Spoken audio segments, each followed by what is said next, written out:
오늘은 성경 속의 기도 두 번째 시간인데요. 오늘 기도의 하모니라는 제목으로 말씀의 은혜를 함께 나누겠습니다. 오늘 아브라함이 하나님께 드린 기도는 전체가 8개의 단어로 구성이 되어 있는 짧은 기도입니다. 중간에 2개의 단어가 하나로 이렇게 뭉쳤는데 그걸 감안하면 전체 7개의 단어로 구성된 기도입니다. 창세기 17장은 특별히 하나님께서 아브라함과 사레죠. 아브라함과 사레죠. 두 사람의 이름을 바꿔 부르시는 장면이 기록된 장입니다. 아브라함은 아브라함으로, 또 사레는 사라로. 조금의 차이지만 이 굉장한 큰 의미가 있는 장이죠. 하나님은 사레가 사라로 불리울 것이라고 선언을 하시는 장면이 오늘 이 기도 장면의 바로 앞에 있는데, 그렇게 선언을 하시고 사라가 아들을 낳을 것이다. 그리고 여러 민족의 어머니가 되고 여러 민족의 왕들을 그 후손으로 갖게 될 것이다. 이렇게 말씀을 하십니다. 하지만 아브라함은 이 말씀을 듣고 엎드려서 웃습니다. 이 말씀을 듣고 아브라함이 엎드려서 웃었다는 내용이 오늘 본문 18절 바로 앞절에 17절에 나옵니다.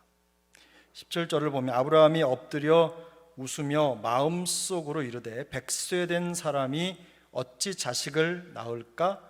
사라는 90세니 어찌 출산하리요 하고, 이 말을 한 다음에 아브라함이 하나님 앞에 기도합니다. 그게 18절이죠. 이 아브라함이 하나님께 아뢰되 이스마엘이나 하나님 앞에 살기를 원하나이다. 왜냐하면 100살이나 된 사람이 자식을 낳고 90살이나 된 아내 사라가 출산을 한다는 것이 불가능한 일로 보였기 때문입니다. 그래서 아브라함은 하갈을 통해 얻은 이스마엘이 자기의 후손이 될 것이라고 생각을 하고 있었습니다. 오늘 함께 읽은 아브라함의 짤막한 이 기도는요, 그의 생각이 반영된 그 생각의 결과물인 셈입니다. 다른 데서 온 게 아니라 평소 그가 가지고 있었던 생각, 또 모든 상황을 통틀어서 종합해서 이 기도를 하나님 앞에 드린 겁니다. 물론 19절을 보면 하나님은 이 기도를 들으시고 아니라고 단호하게 말씀하십니다. 그리고 사라가 아들을 낳을 것이라고 말씀하십니다. 심지어 그의 아들의 이름을 이삭이라고 정해주시고 그와 세운 언약이 그 후손에게 영원히 계속되는 영원한 언약이 될 것이라고 말씀하십니다. 사라가 낳은 아들의 이름이 이삭이 된 것은 아브라함이 웃었기 때문입니다. 이삭이라는 말이 풀어서 말하면 그가 웃는다 이런 뜻이기 때문이에요. 그가 웃는다. 이삭이라는 이름을 부를 때마다 아브라함과 사라는 하나님 앞에서 하나님의 말씀을 듣고 웃었다는 것을 끊임없이 기억하게 될 것입니다. 이 장치죠. 저는 이 말씀을 읽으면서 하나님이 참 짓궂으시다. 그러니까 아브라함에게 영원히 남겨놓은 거예요. 네가 내 말 듣고 웃었지? 굉장히 가까운 관계인 것 같아요. 그러시면서 하나님이 아브라함에게 네가 내 말 듣고 웃었지? 평생 동안 잊지 마라 이 순간. 이렇게 말씀하시면서 그 이름을 이삭이라고 지으라고 말씀을 하셨어요. 자기 생각으로 가득한 아브라함의 기도는요 7개의 단어밖에 되지 않지만 매우 짧은 기도지만 이 기도가 언약을 세우시고 성취해 가시는 하나님의 말씀과 말씀 사이에 말뚝처럼 박혀 있습니다. 계속해서 하나님이 말씀하십니다. 이렇게 언약을 이루실 것이라고. 근데 그 중간에 뚝 잘라서 아브라함이 자기 생각의 속마음을 드러내고 이 기도를 하나님 앞에 드린 다음에 그 다음에 다시 19절부터 하나님이 말씀하세요. 그러니까 언약과 언약 사이, 하나님의 말씀의 큰 흐름 사이에 이 아브라함의 생각이 말뚝처럼 툭 박혀 있는 거예요. 근데 바로 이 부분이 우리가 기도할 때 생각해 봐야 할 부분입니다. 아브라함의 기도가 보여주는 교훈이 무엇입니까? 첫 번째, 우리 마음속에 기억해야 되는 것은 생각이 기도가 된다는 겁니다. 아브라함은 사라가 아들을 낳을 것이라는 하나님의 말씀을 듣고 웃었습니다. 자기의 상황을 생각하면 결코 가능한 일이 아니기 때문입니다. 그래서 하나님의 언약이 이스마엘을 통해서 성취되기를 바랬습니다. 그게 합리적이고 이성적이기 때문입니다. 자기 안에서 이해할 수 있고 받아들일 수 있는 내용이기 때문에 그렇게 생각한 겁니다. 자기가 생각할 수 있는 범위 안에서 하나님의 뜻이 이루어지는 나름대로 매우 타당한 기도를 하나님 앞에 드린 겁니다. 그냥 인간적으로 생각해 보면 하나님께 부담을 드리고 싶지 않았던 거겠죠. 내가 아이를 낳는다면, 내 안에 사라가 아이를 낳는다면 이건 죽은 자가 사는 것 같은 그런 엄청난 일이기 때문에 거기까지는 바라지도 않는다는 거죠. 그래서 우리가 있는 상황과 여건 속에 하나님이 역사하시기를, 그냥 적절히 역사하시기를 기도한 것일 수도 있어요. 이런 생각을 가지고 있었기 때문에 하나님의 말씀이 아니라 자기 생각이 가득한 기도를 드리게 된 것입니다. 아브라함의 생각과 기도는요, 말씀드린 대로 지극히 이성적이고 현실적입니다. 자연의 이치를 따라가고 있습니다. 그러나 전능하신 하나님의 생각과는 거리가 있다는 것을 우리는 금방 알 수 있습니다. 에베소서 3장 20절을 보면 우리 가운데 역사하시는 능력대로 우리가 구하거나 생각하는 모든 것에 더 넘치도록 역사하실 이라고 하는 하나님에 대한 바울의 표현이 있습니다.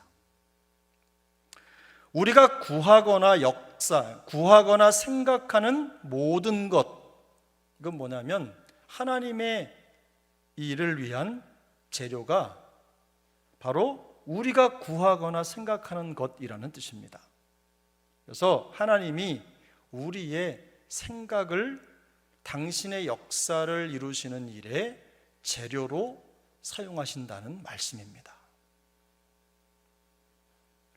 로마서 8장을 보면 이런 말씀이 있습니다. 로마서 8장 5절부터 8절까지의 말씀인데요, 우리 천천히 한번 같이 읽어보겠습니다. 육신을 따르는 자는 육신의 일을, 영을 따르는 자는 영의 일을 생각하나니 육신의 생각은 사망이요 영의 생각은 생명과 평안이니라. 육신의 생각은 하나님과 원수가 되나니 이는 하나님의 법에 굴복하지 아니할 뿐 아니라 할 수도 없음이라.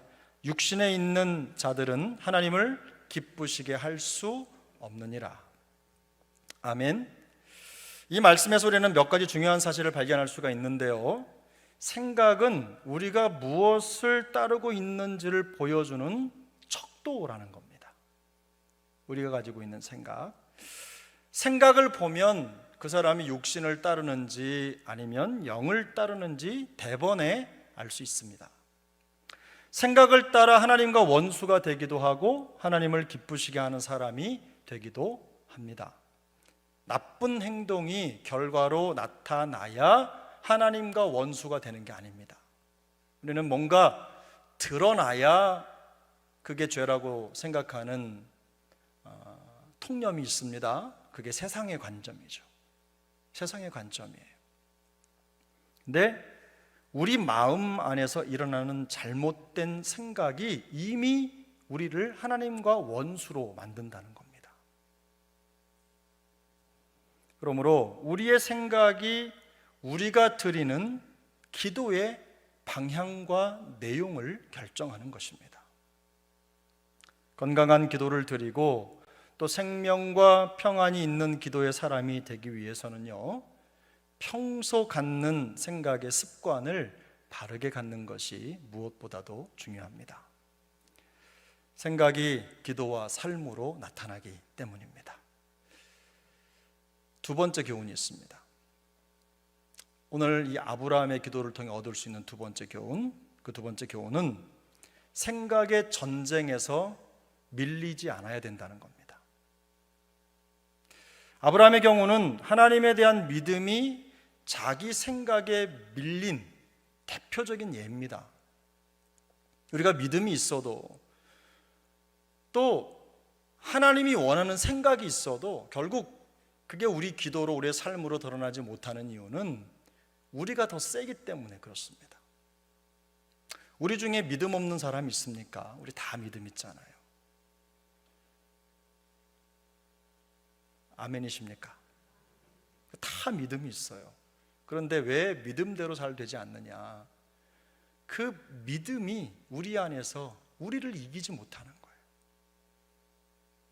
사람은 지극히 현실적인 삶을 살아가고 있기 때문에 믿음보다는 자기 생각에 이끌려 살아가는 게 보편적입니다. 이게 보편적인 원리입니다. 성도의 특징은 믿음이죠.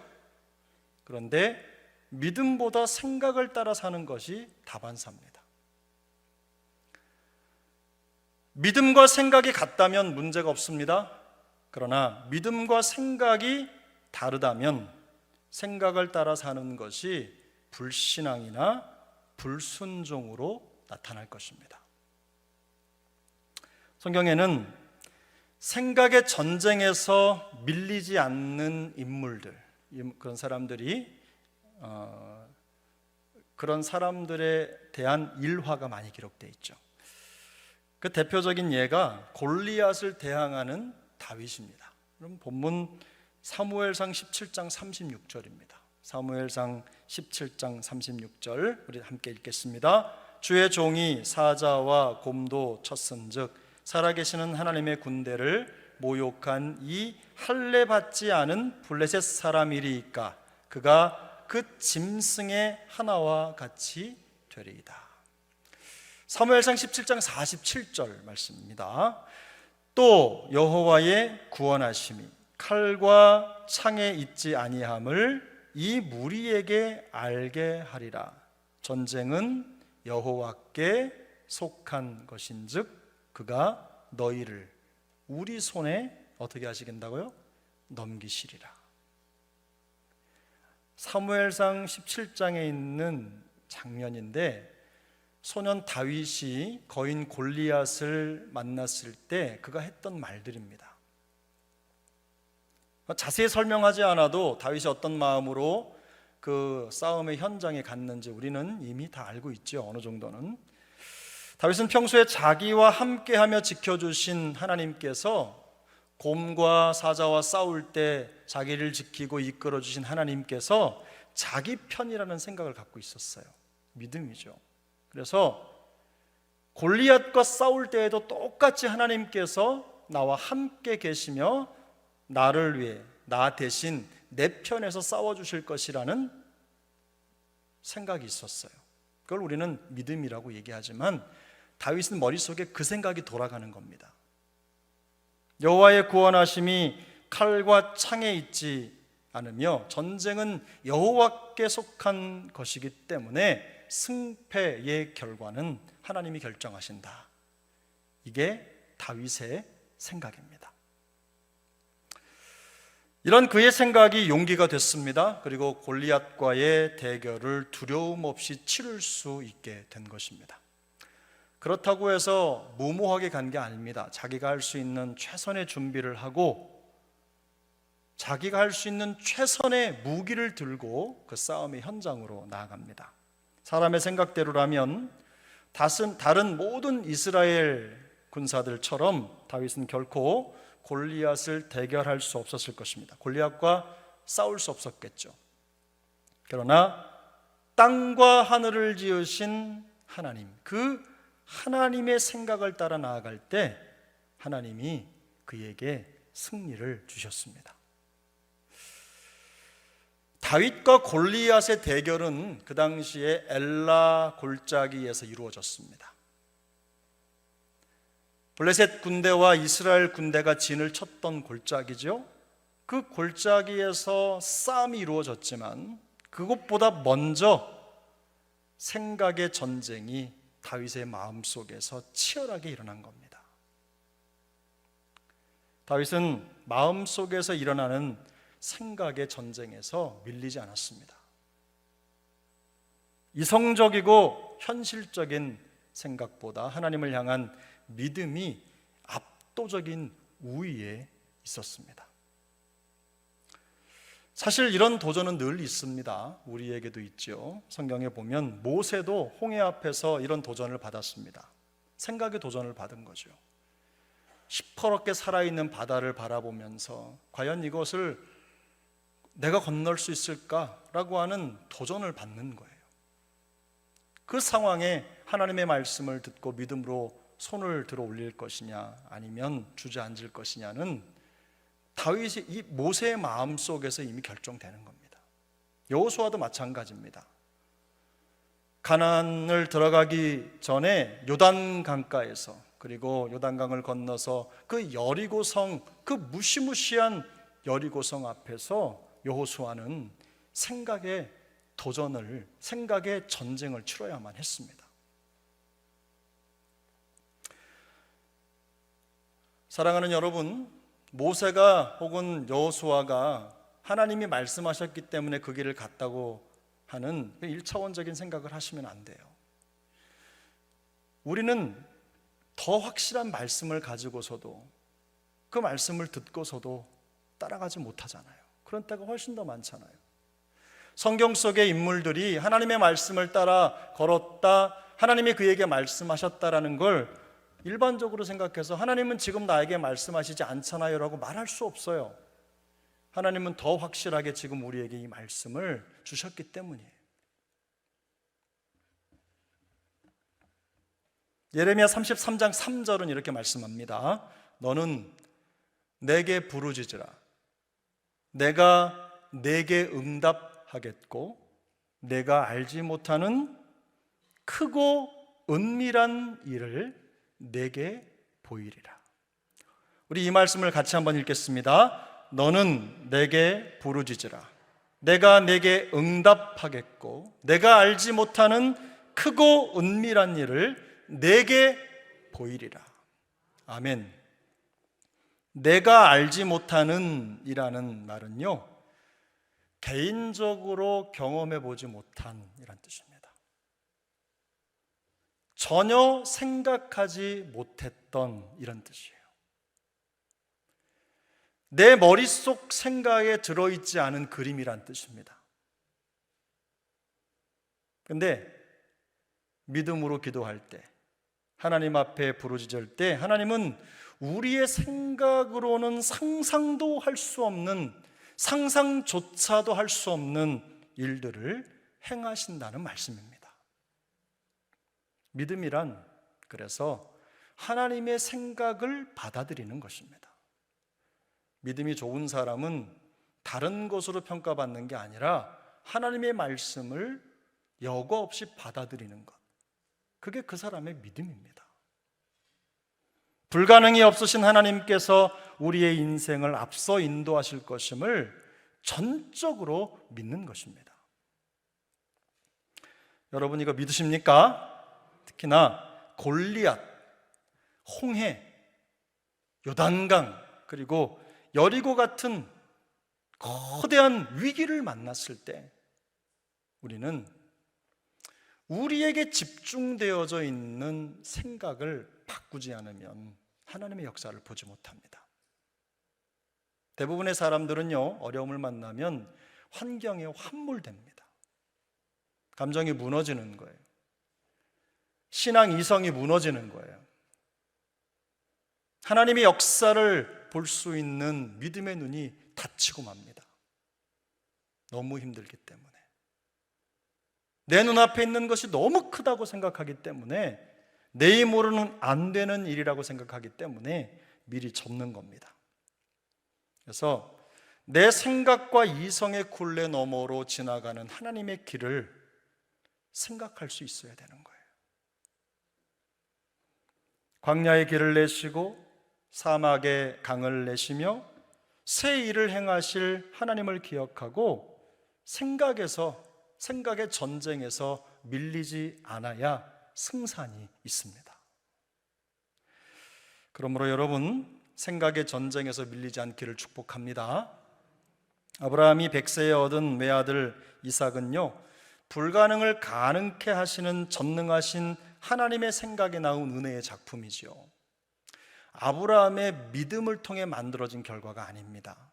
하나님이 아브라함에게 은혜로 주신 거예요. 하나님의 역사의 작품이에요. 아브라함의 믿음이 그 열매를 만든 게 아닙니다. 하지만 하나님은 그 하나님의 역사의 은혜의 작품에 이삭이라는 이름을 붙여주셨어요. 자기 생각의 한계에 갇혀서 하나님의 말씀을 온전히 신뢰하지 못했던 아브라함의 연약함의 흔적입니다. 하나님이 영원한 언약의 표징이라 할 수 있는 이삭을 거기 두시고 그 외아들에게 이름을 이삭이라고 붙이셨어요. 그 이름을 부를 때마다 우리도 또한 하나님 앞에서 하나님의 말씀을 온전히 의지하지 못하고 인정하지 못했던 그 말씀을 들으면서 속으로 웃고 있는 우리의 믿음 없음을 봐야 된다는 겁니다.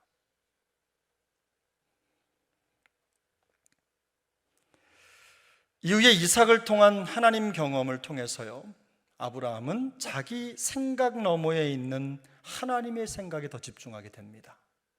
아브라함 그러면 제일 여러분의 머릿속에 떠오르는 장면이 어떤 장면입니까?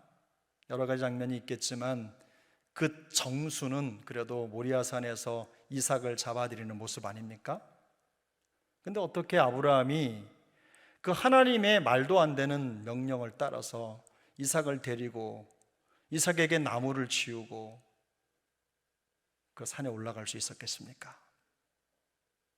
이 사건을 통해서 아브라함은 자기 생각이 아니라 하나님의 생각을 볼 수 있는 믿음의 눈이 열린 거예요. 선명하지는 않아도 하나님께는 방법이 있을 거예요. 내 머릿속으로는 도저히 이해가 되지 않지만, 내 마음으로는, 내 생각으로는 도저히 알 수 없지만 하나님은 항상 내 생각보다 크시다. 하나님은 항상 내 생각을 넘어서신다. 하나님은 내가 생각하지 못한 상상을 초월하는 방법으로 이 모든 과정에 반드시 역사하실 것이다. 만약에 내가 이삭을 죽인다고 하더라도 하나님이 살려주실 것이다. 이 믿음이, 이 생각이 아브라함의 마음속에 가득했던 것입니다. 그래서 이 하나님 경험 때문에 그는 그 말도 안 되는 믿음의 길을 갈 수 있었던 거예요.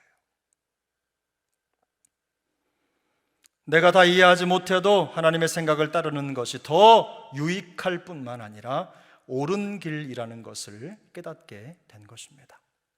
기도는 하나님의 생각과 하모니를 이룰 때 가장 아름다운 응답으로 나타납니다. 기도의 궁극적인 목적이 있습니다. 그것은 하나님의 생각이 우리의 생각이 되는 것입니다.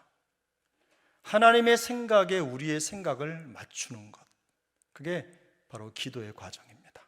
우리가 하나님의 생각에 가장 가까운 기도를 드리고 최고의 응답을 받기 위해서는요, 평소 우리의 생각을 하나님의 생각에 맞추는 거룩한 습관을 갖는 게 무엇보다도 중요합니다. 생각이 기도가 되기 때문입니다. 생각의 전쟁에서 밀리면 진정한 믿음의 기도를 드릴 수가 없습니다. 그저 시간을 때울 뿐입니다. 이 자리에 있을 뿐인 거지 하나님 앞에 진짜 믿음의 기도를 드리지 못하는 거예요. 시편 40편 5절은 이렇게 말씀합니다. 여호와 나의 하나님이여, 주께서 행하신 기적이 많고 우리를 향하신 주의 생각도 많아 누구도 주와 견줄 수가 없나이다. 내가 널리 알려 말하고자 하나 너무 많아 그 수를 셀 수도 없나이다. 한번 같이 읽겠습니다.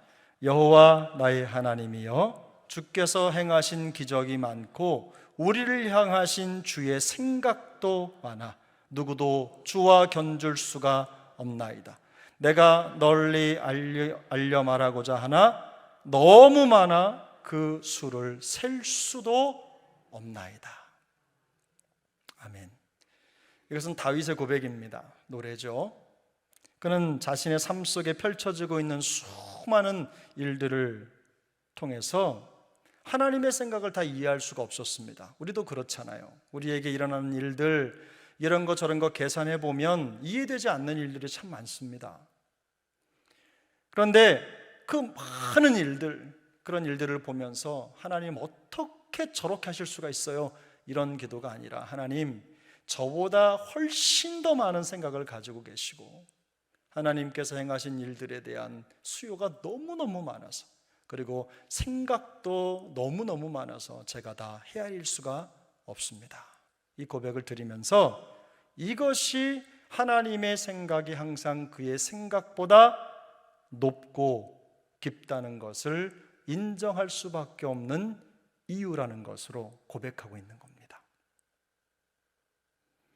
사랑하는 여러분, 하나님께서 가진 생각이 우리의 생각보다 높고 깊다는 거 인정하십니까? 그렇다면 믿음 있는 분들이세요. 정말로. 우리 중에 하나님을 믿으면서 하나님과 원수가 되고 싶은 생각을 가진 사람이 누가 있겠어요? 나는 하나님이랑 원수 되고 싶어 라고 생각하는 분, 오늘도 한번 손 들어볼까요? 있습니까? 없죠. 아무도 없습니다. 하나님과 원수 되고 싶은 사람. 그런데 성경은 하나님의 뜻과 다른 생각을 하고 있다면 그것이 바로 하나님과 원수가 되는 것이라고 말씀합니다. 우리가 앞에서 읽었던 로마서 말씀에 이미 우리가 읽었어요. 하나님의 생각과 다른 생각을 하는 것, 그게 하나님과 원수가 되는 시작점이에요. 그러므로 생각의 전쟁에서 밀리지 않기를 축복합니다. 기도 자리에 앉기 전에 마음속에 일어나는 이 전쟁에서 여러분 우위를 점하셔야 돼요. 기도의 자리에 앉아서 내 마음을 하나님 앞에 올려드리기 전에, 그 전에 내 자신과의 싸움에서 이기셔야 합니다. 그리고 믿음이 이기는 생각의 전쟁을 치르셔야 돼요. 쉽지 않겠지만 우리가 하나님 앞에 하나님의 마음에 합한 기도를 드리고 주님 주신 응답을 누리는 삶을 살기 위해서는요, 하나님의 생각과 하모니를 이룬 기도의 기쁨을 누리기 위해서는요, 이 전쟁이 필수적입니다. 어느 때에든 우리가 하나님 앞에서 이 마음의 전쟁에서 승리하시고 생각의 전쟁에서 승리하셔서 믿음의 기도 놀라운 응답의 역사를 체험하는 우리 모두가 될 수 있기를 예수님의 이름으로 축복합니다.